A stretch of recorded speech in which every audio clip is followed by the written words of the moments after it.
Welcome to the Ultimate MetaSounds Reference Guide, Inputs and Outputs, Part 2. In this video, we'll be looking at the azimuth, elevation, and distance nodes, as well as custom inputs and outputs. To get started, you must select the attenuation and spatialization options from the interface drop-down menu. Selecting attenuation will give you access to the distance input, while selecting spatialization will allow you to access the azimuth and elevation inputs. Each of these nodes allow us to utilize a specific float value as it correlates to the audio source and the listener.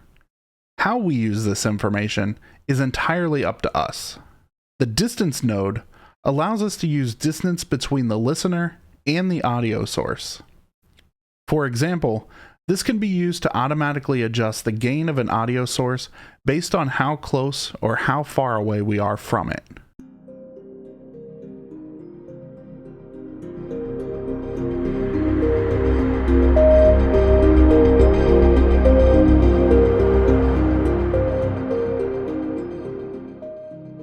The azimuth and elevation nodes allow us to use the horizontal and vertical angles respectively of the listener to the audio source. We can use this information to automatically adjust panning, pitch, or any other float parameters we wish.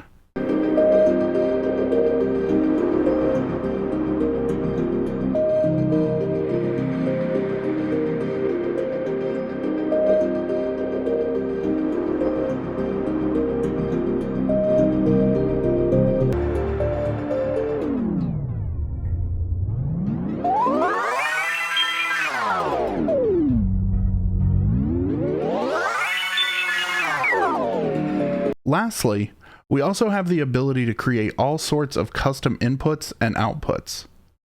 To create a custom input or output, simply click on the plus icon next to the respective category and use the options in the Details panel to configure it. These options allow you to name your custom node, create a tooltip, set your input or output type, as well as your sort order.